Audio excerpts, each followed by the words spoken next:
एक छोटे से गांव में एक विशाल पेड़ था जिसे सभी लोग खेलने वाला पेड़ कहते थे।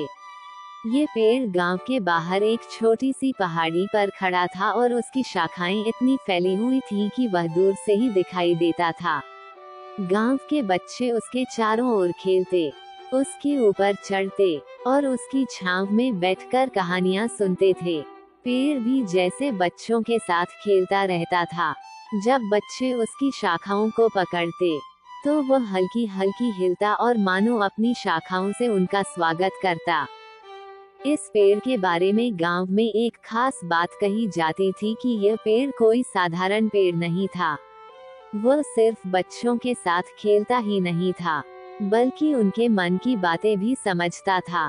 जब भी किसी बच्चे का मन उदास होता तो पेड़ की शाखाएं हल्के हल्के हिलती, जैसे उसे सहला रही हों, और जब बच्चे खुश होते तो उसकी पत्तियां तेजी से हिलने लगती, मानो वह उनकी खुशी में भागीदार हो रहा हो। गांव का हर बच्चा इस पेड़ से बहुत प्यार करता था। वहाँ के माता पिता भी जानते थे कि जब उनके बच्चे पेड़ के पास होते हैं तो वे सुरक्षित और खुश रहते हैं। पेड़ के नीचे का मैदान हमेशा बच्चों की हंसी और खेल से भरा रहता था। गांव के सबसे छोटे से सबसे बड़े बच्चे तक, सबके मन में उस पेड़ के लिए एक विशेष स्थान था। एक दिन गांव में एक नया लड़का आया। उसका नाम छोटू था और वह अपने माता पिता के साथ दूसरे गांव से यहाँ आया था। छोटू बहुत ही शांत और शर्मीला बच्चा था। उसे नए लोगों से दोस्ती करने में बहुत संकोच होता था, इसलिए जब गांव के बाकी बच्चे खेलने जाते तो छोटू अकेले अपने घर के बाहर बैठा रहता। उसे दूसरों के साथ खेलना अच्छा लगता था, लेकिन वो उनसे बात करने में झिझकता था। एक दिन जब बाकी बच्चे खेल रहे थे, छोटू ने सोचा, क्यों ना मैं भी उस पेड़ के पास जाऊं और देखूं कि वहाँ क्या खास है। वह चुपचाप अपने घर से निकला और पेड़ की ओर चल पड़ा। जब वह पेड़ के पास पहुंचा तो उसने देखा कि पेड़ की शाखाएं धीरे धीरे हिल रही थीं, जैसे वह उसका स्वागत कर रही हों। छोटू को ये देखकर थोड़ी हिम्मत मिली और वह पेड़ के पास जाकर बैठ गया। छोटू ने पेड़ की मोटी जड़ों के पास बैठते हुए अपनी पीठ पेड़ के तने से टिका दी। उसे वहां बैठकर एक अजीब सी शांति का अनुभव हुआ। उसे लगा जैसे पेड़ उससे कुछ कहना चाहता हो। तभी एक छोटी सी शाखा ने धीरे धीरे झुककर उसके सिर को छुआ, जैसे वह उससे दोस्ती कर रही हो। छोटू को ये देखकर बहुत अच्छा लगा। उसने भी उस शाखा को पकड़ा और उसे हिलाया। ऐसा लग रहा था जैसे पेड़ उसके साथ खेलना चाहता हो। कुछ देर बाद गांव के बाकी बच्चे भी वहां आ गए। उन्होंने छोटू को पेड़ के साथ खेलते हुए देखा। एक बच्चे ने हंसते हुए कहा, अरे देखो, छोटू भी पेड़ के साथ खेल रहा है, चलो हम भी साथ खेलते हैं। फिर क्या था, सारे बच्चे पेड़ के इर्द गिर्द जमा हो गए और सबने मिलकर खेलना शुरू कर दिया। पेड़ भी अपनी शाखाओं से हिल हिल कर उनका साथ दे रहा था। धीरे धीरे छोटू की झिझक खत्म हो गई। उसने महसूस किया कि गांव के बच्चे उसे अपने खेल में शामिल करना चाहते हैं और वे सब बहुत अच्छे हैं। अब वह रोजाना पेड़ के पास जाता और बच्चों के साथ खेलता। पेड़ के नीचे खेलना उसका सबसे पसंदीदा काम बन गया।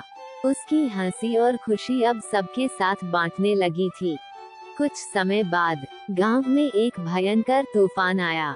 तूफान इतना तेज था कि गांव के घरों की छतें उड़ने लगी, पेड़ टूटने लगे और खेतों में नुकसान होने लगा। लोग अपने घरों में छिप गए और भगवान से प्रार्थना करने लगे कि तूफान जल्द ही खत्म हो जाए।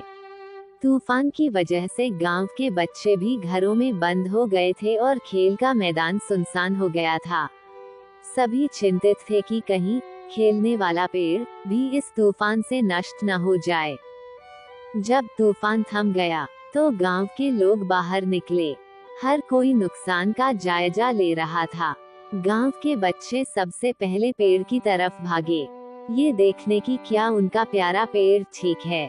जब वे वहां पहुंचे तो उन्होंने देखा कि पेड़ के कई हिस्से टूट गए थे। उसकी कुछ शाखाएं जमीन पर गिरी पड़ी थीं। पेड़ का ये हाल देखकर सभी बच्चों की आंखों में आंसू आ गए। छोटू भी बहुत दुखी हो गया। सभी सोचने लगे कि अब उनका प्यारा पेड़ शायद कभी ठीक नहीं हो पाएगा।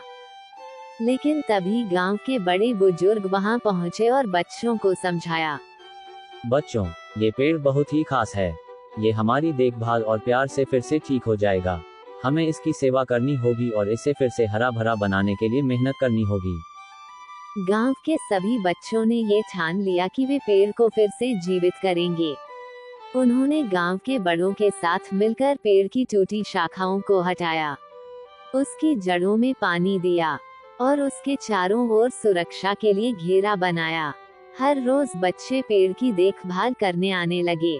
धीरे धीरे पेड़ ने फिर से अपनी शाखाएं फैलानी शुरू कर दी। उसकी पत्तियां फिर से हरी हो गईं और कुछ ही समय में पेड़ फिर से वैसा ही हो गया जैसा पहले था।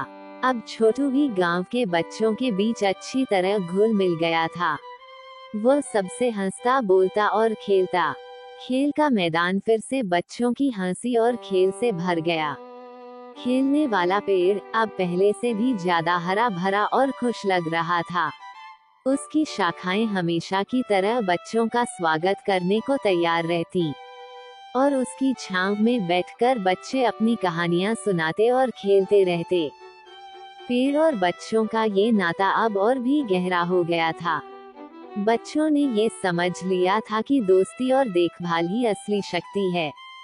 जैसा पेड़ ने हमेशा बच्चों के साथ किया था, अब बच्चों ने भी पेड़ के साथ वही किया और इस तरह खेलने वाला पेड़ और गांव के बच्चों के बीच का यह अनोखा रिश्ता हमेशा के लिए बना रहा। सीख: इस कहानी से हमें ये सीख मिलती है कि दोस्ती और देखभाल का महत्व सबसे ऊपर होता है। चाहे हालात कितने भी मुश्किल क्यों न हो, अगर हम मिलकर काम करें तो किसी भी मुश्किल का सामना कर सकते हैं। Thanks for watching. फिर मिलेंगे एक नए वीडियो में।